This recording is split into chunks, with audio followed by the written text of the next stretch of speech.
عورتوں نے رسول اللہ صلی اللہ علیہ وسلم سے کہا کہ آپ سے فائدہ اٹھانے میں مرد ہم سے آگے بڑھ گئے ہیں، اس لیے آپ اپنی طرف سے ہمارے وعظ کے لیے بھی کوئی دن خاص فرما دیں۔ تو آپ صلی اللہ علیہ وسلم نے ان سے ایک دن کا وعدہ فرما لیا۔ اس دن عورتوں سے آپ نے ملاقات کی اور انہیں وعظ فرمایا اور مناسب احکام سنائے۔ جو کچھ آپ صلی اللہ علیہ وسلم نے ان سے فرمایا تھا اس میں یہ بات بھی تھی کہ جو کوئی عورت تم میں سے اپنے 3 لڑکے آگے بھیج دے گی تو وہ اس کے لیے دوزخ سے پناہ بن جائیں گے۔ اس پر ایک عورت نے کہا اگر 2 بچے بھیج دے؟ آپ نے فرمایا ہاں، اور 2 کا بھی یہ حکم ہے۔ صحیح بخاری حدیث نمبر 101۔ حضور اکرم صلی اللہ علیہ وآلہ وسلم نے فرمایا کہ ایسے 3 بچے جو ابھی بلوغت کو نہ پہنچے ہوں۔ صحیح بخاری حدیث نمبر 102۔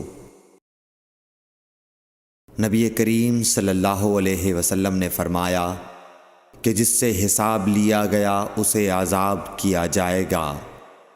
حضرت عائشہ رضی اللہ تعالی عنہا فرماتی ہیں کہ یہ سن کر میں نے کہا کہ کیا اللہ نے یہ نہیں فرمایا کہ عنقریب اس سے آسان حساب لیا جائے گا؟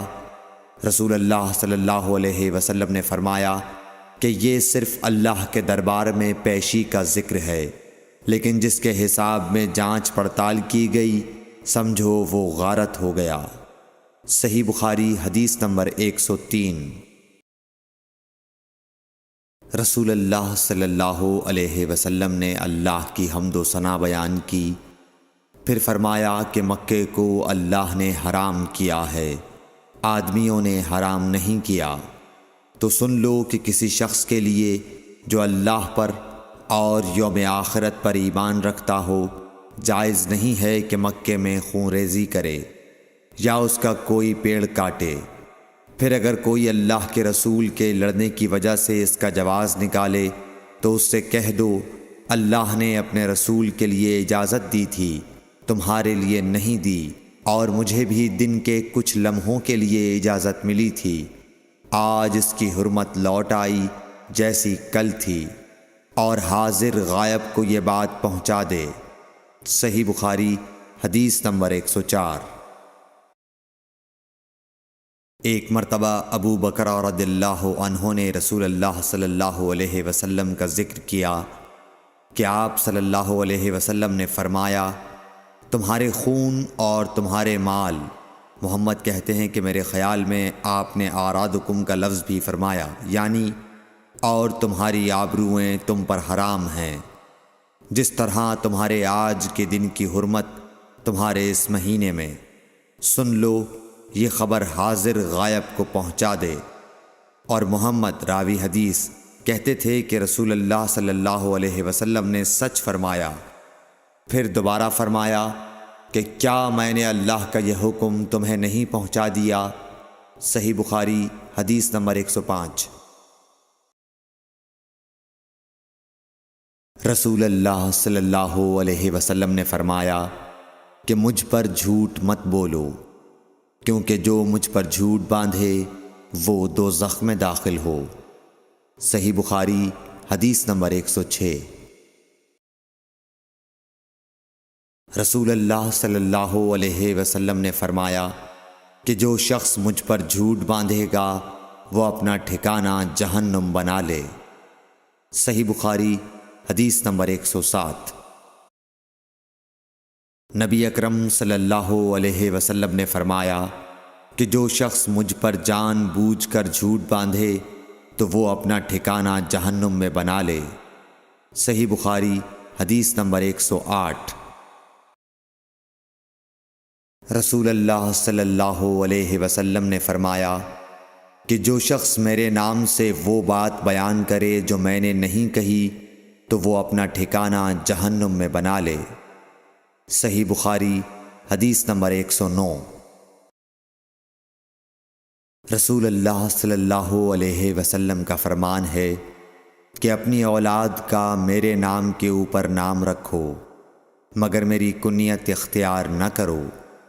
اور جس شخص نے مجھے خواب میں دیکھا تو بلا شبہ اس نے مجھے دیکھا، کیونکہ شیطان میری صورت میں نہیں آ سکتا۔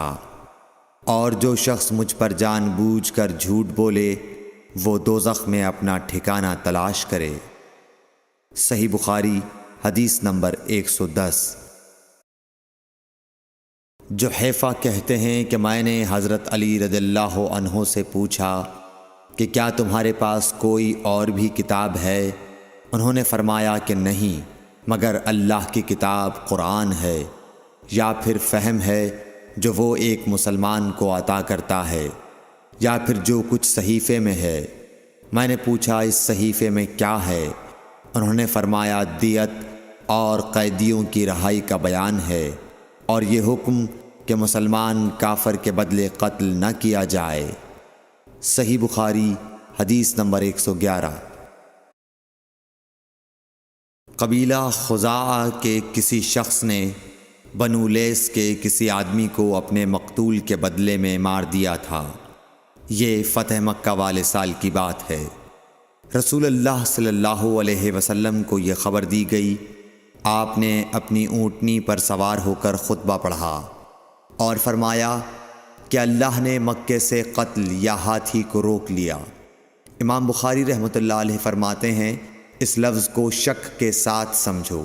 ایسا ہی ابو نعیم وغیرہ نے القتل اور الفیل کہا ہے۔ ان کے علاوہ دوسرے لوگ الفیل کہتے ہیں۔ پھر رسول اللہ صلی اللہ علیہ وسلم نے فرمایا کہ اللہ نے ان پر اپنے رسول اور مسلمانوں کو غالب کر دیا، اور سمجھ لو کہ وہ مکہ کسی کے لیے حلال نہیں ہوا، نہ مجھ سے پہلے اور نہ آئندہ کبھی ہوگا، اور میرے لیے بھی صرف دن کے تھوڑے سے حصے کے لیے حلال کر دیا گیا تھا۔ سن لو کہ وہ اس وقت حرام ہے، نہ اس کا کوئی کانٹا توڑا جائے، نہ اس کے درخت کاٹے جائیں، اور اس کی گری پڑی چیزیں بھی وہی اٹھائے جس کا منشا یہ ہو کہ وہ اس شے کا تعارف کرا دے گا۔ تو اگر کوئی شخص مارا جائے تو اس کے عزیزوں کو اختیار ہے دو باتوں کا، یا دیت لیں یا بدلہ۔ اتنے میں ایک یمنی آدمی ابو شاہ نامی آیا اور کہنے لگا یہ مسائل میرے لیے لکھوا دیجئے۔ تب آپ نے فرمایا کہ ابو فلاں کے لیے یہ مسائل لکھ دو۔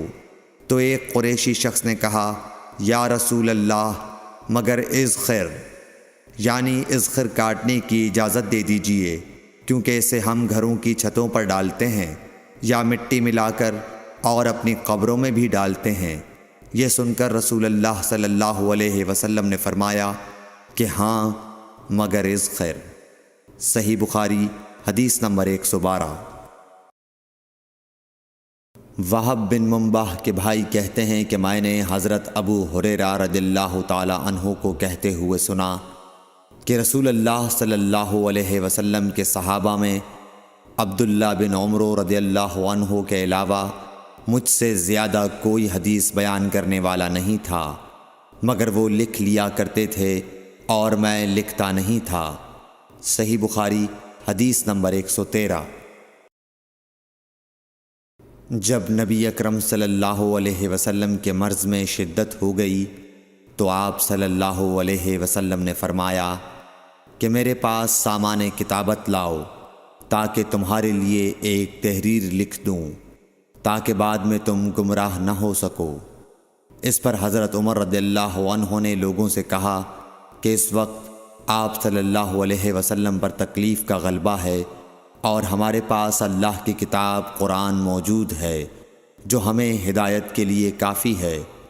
اس پر لوگوں کی رائے مختلف ہو گئی اور شور و غل زیادہ ہونے لگا۔ آپ صلی اللہ علیہ وسلم نے فرمایا میرے پاس سے اٹھ کھڑے ہو، میرے پاس جھگڑنا ٹھیک نہیں۔ اس پر ابن عباس رضی اللہ عنہ یہ کہتے ہوئے نکل گئے کہ بے شک مصیبت بڑی سخت مصیبت ہے، وہ چیز جو ہمارے اور رسول کے اور آپ کی تحریر کے درمیان حائل ہو گئی۔ صحیح بخاری حدیث نمبر 114۔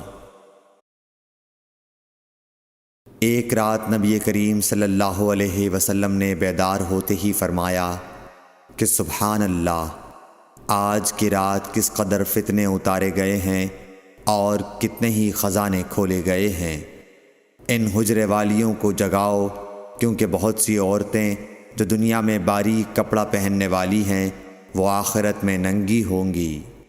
صحیح بخاری حدیث نمبر 115۔ حضرت عبداللہ بن عمر رضی اللہ عنہ نے فرمایا کہ آخر عمر میں ایک دفعہ رسول اللہ صلی اللہ علیہ وسلم نے ہمیں عشاء کی نماز پڑھائی۔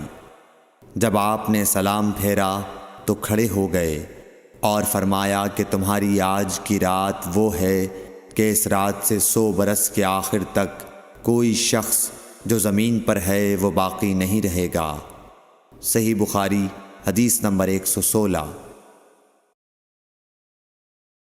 حضرت عبداللہ بن عباس رضی اللہ تعالی عنہ فرماتے ہیں کہ ایک رات میں اپنی خالہ میمونہ بنت حارث زوجہ نبی کریم صلی اللہ علیہ وسلم کے پاس گزاری، اور نبی کریم صلی اللہ علیہ وسلم اس دن ان کی رات میں انہی کے گھر تھے۔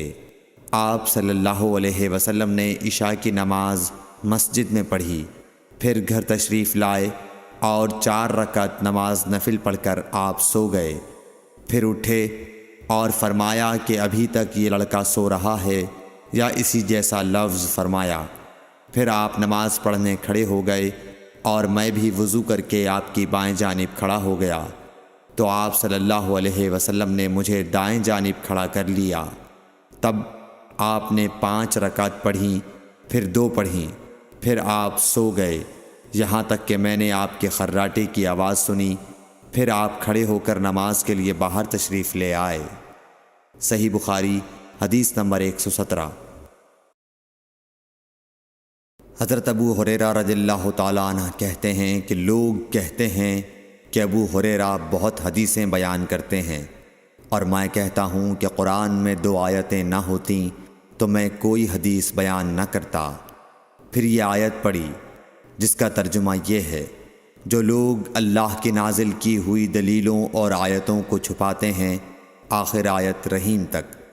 واقعہ یہ ہے کہ ہمارے مہاجرین بھائی تو بازار کی خرید و فروخت میں لگے رہتے تھے، اور انصار بھائی اپنی جائیدادوں میں مشغول رہتے، اور ابو ہریرہ رسول اللہ صلی اللہ علیہ وسلم کے ساتھ جی بھر کر رہتا، تاکہ آپ کی رفاقت میں شکم پوری سے بھی بے فکری رہے، اور ان مجلسوں میں حاضر رہتا جن مجلسوں میں دوسرے حاضر نہ ہوتے، اور وہ باتیں محفوظ رکھتا جو دوسرے محفوظ نہیں رکھ سکتے تھے۔ صحیح بخاری حدیث نمبر 118۔ ابو ہریرہ رضی اللہ عنہ کہتے ہیں کہ میں نے عرض کیا، یا رسول اللہ، میں آپ سے بہت سی باتیں سنتا ہوں مگر بھول جاتا ہوں۔ آپ صلی اللہ علیہ وسلم نے فرمایا، اپنی چادر پھیلاؤ۔ میں نے اپنی چادر پھیلائی۔ آپ صلی اللہ علیہ وسلم نے اپنے دونوں ہاتھوں کی چلو بنائی اور میری چادر میں ڈال دی۔ فرمایا کہ چادر کو بدن پر لپیٹ لو۔ میں نے چادر کو اپنے بدن پر لپیٹ لیا، پھر اس کے بعد میں کوئی چیز نہیں بھولا۔ صحیح بخاری حدیث نمبر 119۔ حضرت ابو ہریرہ رضی اللہ عنہ فرماتے ہیں کہ میں نے رسول اللہ صلی اللہ علیہ وسلم سے علم کے 2 برتن یاد کر لیے ہیں، ایک کو میں نے پھیلا دیا ہے اور دوسرا برتن اگر میں پھیلاؤں تو میرا یہ نرخراک کاٹ دیا جائے۔ صحیح بخاری حدیث نمبر 120۔ نبی اکرم صلی اللہ علیہ وسلم نے حجۃ الوداع میں فرمایا کہ لوگوں کو بالکل خاموش کر دو تاکہ وہ خوب سن لیں۔ پھر فرمایا، لوگوں میرے بعد پھر کافر مت بن جانا کہ ایک دوسرے کی گردن مارنے لگو۔ صحیح بخاری حدیث نمبر 121۔ رسول اللہ صلی اللہ علیہ وسلم نے فرمایا کہ ایک روز موسیٰ علیہ السلام نے کھڑے ہو کر بنی اسرائیل میں خطبہ دیا تو آپ سے پوچھا گیا کہ لوگوں میں سب سے زیادہ صاحب علم کون ہے؟ انہوں نے فرمایا کہ میں ہوں۔ اس وجہ سے اللہ کا غصہ ان پر ہوا کہ انہوں نے علم کو خدا کے حوالے کیوں نہ کر دیا۔ تب اللہ نے ان کی طرف وحی بھیجی کہ میرے بندوں میں سے ایک بندہ دریاؤں کے سنگم پر ہے جہاں فارس اور روم کے سمندر ملتے ہیں، وہ تجھ سے زیادہ عالم ہے۔ موسیٰ علیہ السلام نے کہا کہ اے پروردگار، میری ان سے ملاقات کیسے ہو؟ حکم ہوا کہ ایک مچھلی زنبیل میں رکھ لو، پھر جہاں تم اس مچھلی کو گم کر دو گے تو وہ بندہ تمہیں وہیں ملے گا۔ تب موسیٰ علیہ السلام چلے اور ساتھ اپنے خادم یوشع بن نون کو لے لیا، اور انہوں نے زنبیل میں مچھلی رکھ لی۔ جب ایک پتھر کے پاس پہنچے، دونوں اپنے سر اس پر رکھ کر سو گئے، اور مچھلی زنبیل سے نکل کر دریا میں اپنی راہ بناتی چلی گئی۔ اور یہ بات موسیٰ علیہ السلام اور ان کے ساتھی کے لیے بے حد تعجب کی تھی۔ پھر دونوں باقی رات اور دن میں جتنا وقت باقی تھا چلتے رہے۔ جب صبح ہوئی، موسیٰ علیہ السلام نے خادم سے کہا، ہمارا ناشتہ لاؤ، اس سفر میں ہم نے کافی تکلیف اٹھائی ہے۔ اور موسیٰ علیہ السلام بالکل نہیں تھکے تھے، مگر جب اس جگہ سے آگے نکل گئے جہاں تک انہیں جانے کا حکم ملا تھا، تب ان کے خادم نے کہا کہ کیا آپ نے دیکھا تھا کہ جب ہم صخرہ کے پاس ٹھہرے تھے تو میں مچھلی کا ذکر بھول گیا؟ بقول بعض صخرہ کے نیچے آب حیات تھا، وہ اس مچھلی پر پڑا اور وہ زندہ ہو کر بقدرت الہی دریا میں چل دی۔ یہ سن کر موسیٰ علیہ السلام بولے کہ یہ ہی وہ جگہ ہے جس کی ہمیں تلاش تھی، تو وہ پچھلے پاؤں واپس ہو گئے۔ جب پتھر تک پہنچے تو دیکھا کہ ایک شخص کپڑا اوڑھے ہوئے موجود ہے۔ موسیٰ علیہ السلام نے انہیں سلام کیا۔ خضر نے کہا کہ تمہاری سرزمین میں سلام کہاں؟ پھر موسیٰ علیہ السلام نے کہا کہ میں موسیٰ ہوں۔ خضر بولے کہ بنی اسرائیل کے موسیٰ؟ انہوں نے جواب دیا ہاں۔ پھر کہا کہ کیا میں آپ کے ساتھ چل سکتا ہوں تاکہ آپ مجھے ہدایت کی وہ باتیں بتلاؤ جو اللہ نے خاص آپ ہی کو سکھلائی ہیں؟ خضر بولے کہ تم میرے ساتھ صبر نہیں کر سکو گے۔ اے موسیٰ، مجھے اللہ نے ایسا علم دیا ہے جسے تم نہیں جانتے، اور تم کو جو علم دیا ہے اسے میں نہیں جانتا۔ اس پر موسیٰ علیہ السلام نے کہا کہ خدا نے چاہا تو آپ مجھے صابر پاؤ گے، اور میں کسی بات میں آپ کی نافرمانی نہیں کروں گا۔ پھر دونوں دریا کے کنارے کنارے پیدل چلے۔ ان کے پاس کوئی کشتی نہ تھی کہ ایک کشتی ان کے سامنے سے گزری تو کشتی والوں سے انہوں نے کہا کہ ہمیں بٹھا لو۔ خضر کو انہوں نے پہچان لیا اور بغیر کرائے کے سوار کر لیا۔ اتنے میں ایک چڑیا آئی اور کشتی کے کنارے پر بیٹھ گئی۔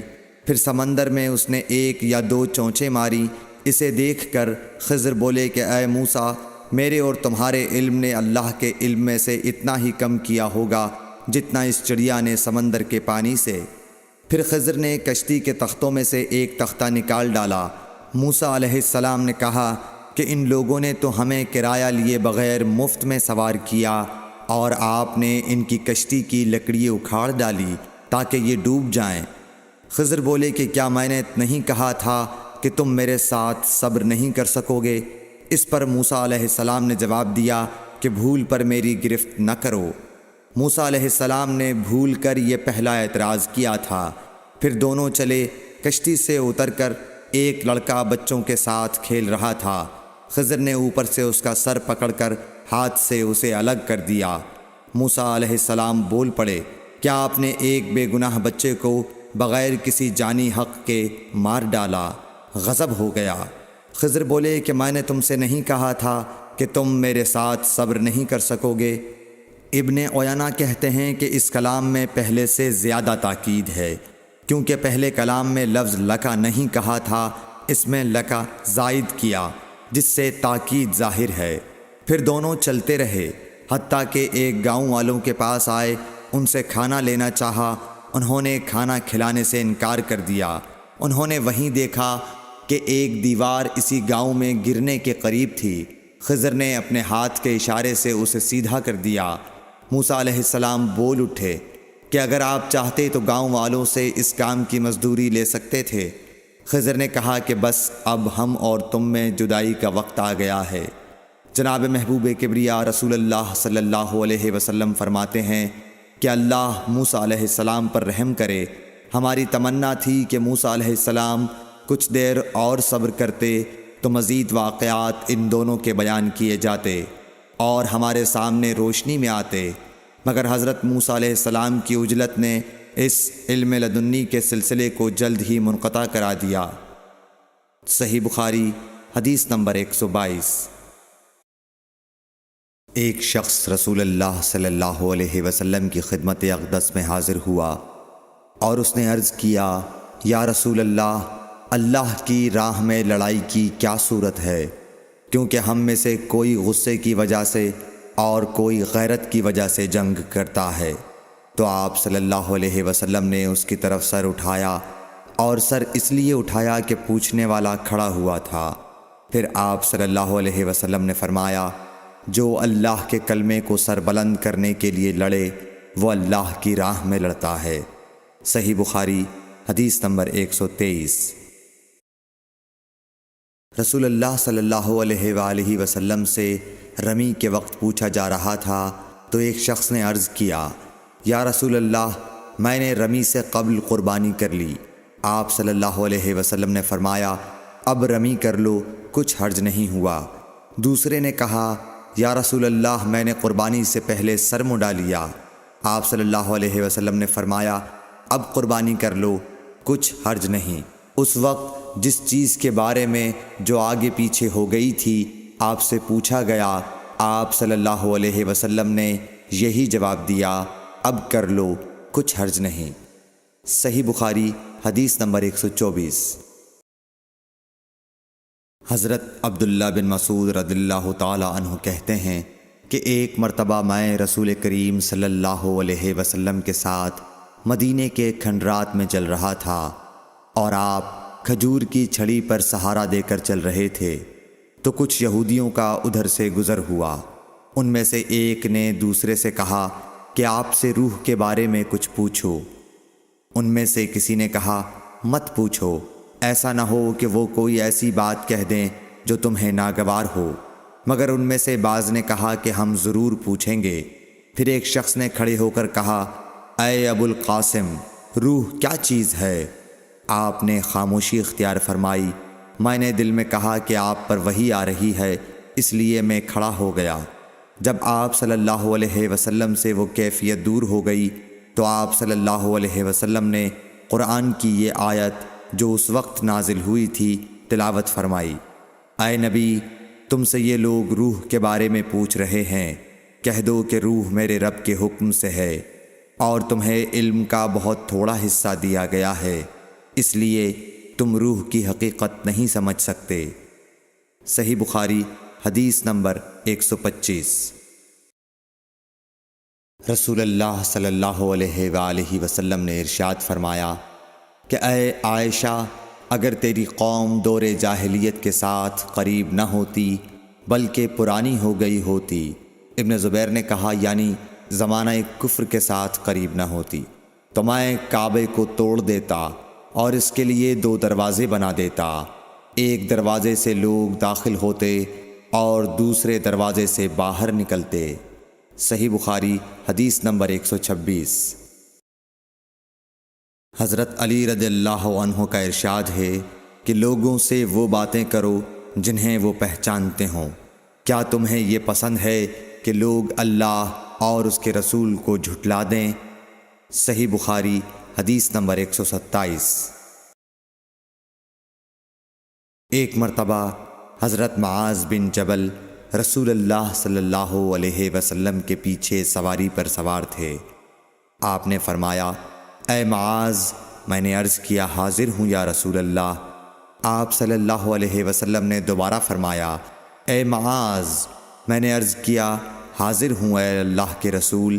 آپ صلی اللہ علیہ وسلم نے 3 بار فرمایا، اے معاذ، میں نے عرض کیا، حاضر ہوں اے اللہ کے رسول۔ 3 بار ایسا ہوا۔ اس کے بعد آپ صلی اللہ علیہ وسلم نے فرمایا کہ جو شخص سچے دل سے اس بات کی گواہی دے کہ اللہ کے سوا کوئی معبود نہیں ہے اور محمد صلی اللہ علیہ وسلم اللہ کے سچے رسول ہیں، اللہ تعالی اس کو دوزخ کی آگ پر حرام کر دیتا ہے۔ میں نے کہا، یا رسول اللہ، کیا اس بات سے لوگوں کو باخبر نہ کر دوں تاکہ وہ خوش ہو جائیں؟ آپ صلی اللہ علیہ وسلم نے فرمایا، اگر تم یہ خبر سناؤ گے تو لوگ اس پر بھروسہ کر بیٹھیں گے اور عمل چھوڑ دیں گے۔ صحیح بخاری حدیث نمبر 128۔ رسول کریم صلی اللہ علیہ وسلم نے ایک روز معاذ رضی اللہ عنہ سے فرمایا کہ جو شخص اللہ سے اس کیفیت کے ساتھ ملاقات کرے کہ اس نے اللہ کے ساتھ کسی کو شریک نہ کیا ہو، وہ یقیناً جنت میں داخل ہوگا۔ معاذ بولے، یا رسول اللہ، کیا میں اس بات کی لوگوں کو بشارت نہ سنا دوں؟ آپ صلی اللہ علیہ وسلم نے فرمایا، نہیں، مجھے خوف ہے کہ لوگ اس پر بھروسہ کر بیٹھیں گے۔ صحیح بخاری حدیث نمبر 129۔ ام سلیم نامی ایک عورت رسول کریم صلی اللہ علیہ وسلم کی خدمت اقدس میں حاضر ہوئیں اور عرض کیا کہ یا رسول اللہ، اللہ تعالی حق بات بیان کرنے سے نہیں شرماتا، اس لیے میں پوچھتی ہوں کہ کیا احتلام سے عورت پر بھی غسل ضروری ہے؟ آپ صلی اللہ علیہ وسلم نے فرمایا کہ ہاں، جب عورت پانی دیکھ لے، یعنی کپڑے وغیرہ پر منی کا اثر معلوم ہو۔ تو یہ سن کر حضرت ام سلمہ رضی اللہ عنہا نے شرم کی وجہ سے اپنا چہرہ چھپا لیا اور کہا، یا رسول اللہ، کیا عورت کو بھی احتلام ہوتا ہے؟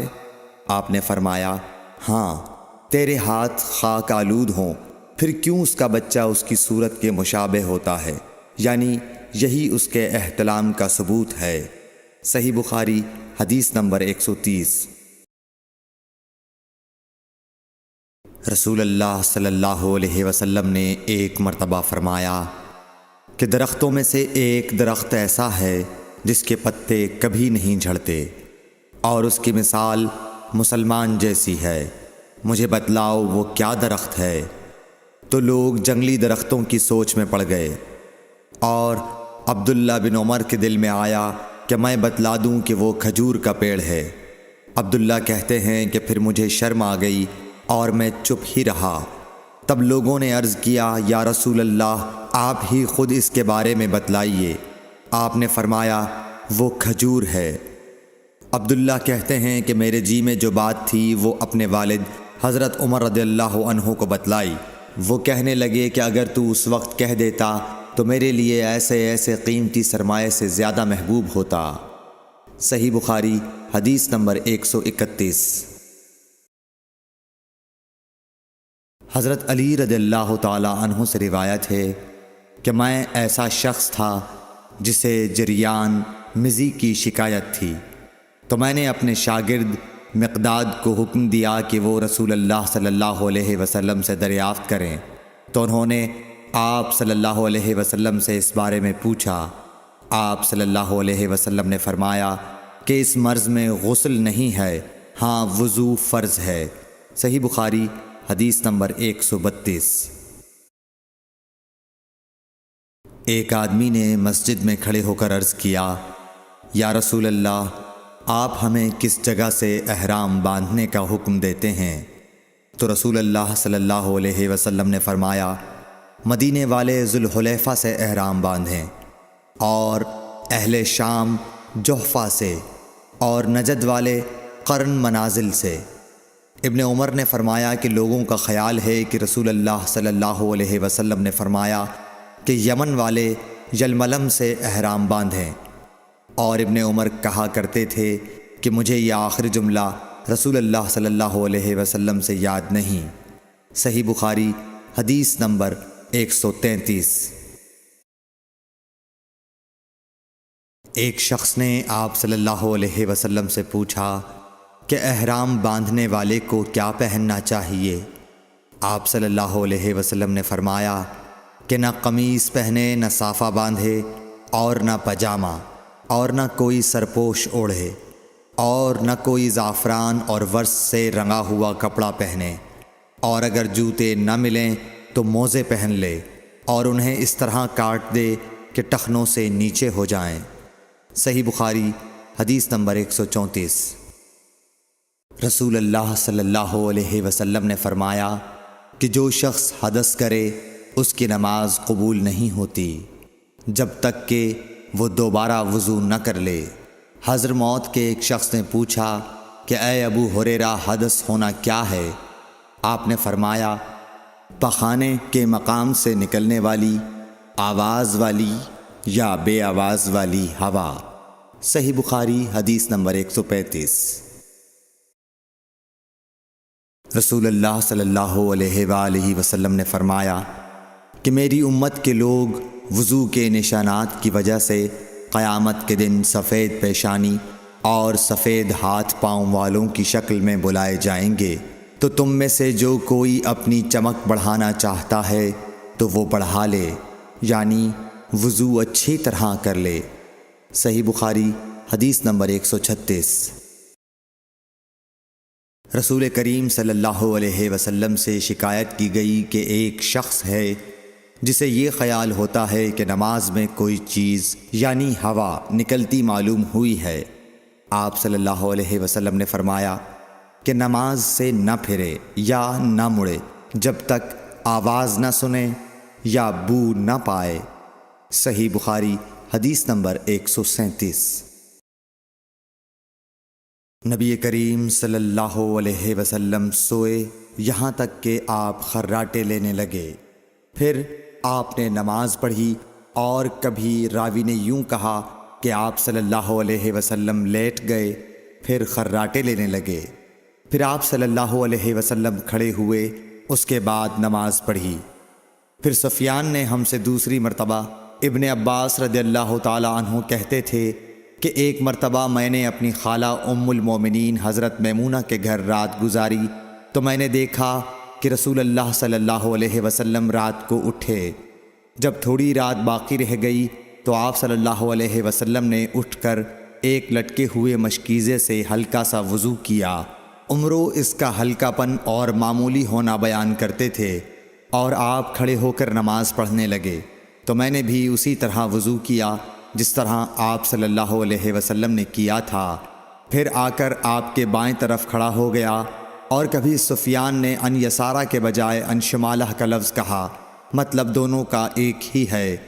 پھر آپ صلی اللہ علیہ وسلم نے مجھے پھیر لیا اور اپنی داہنی جانب کر لیا، پھر نماز پڑھی جس قدر اللہ کو منظور تھا، پھر آپ لیٹ گئے اور سو گئے حتیٰ کہ خراٹوں کی آواز آنے لگی۔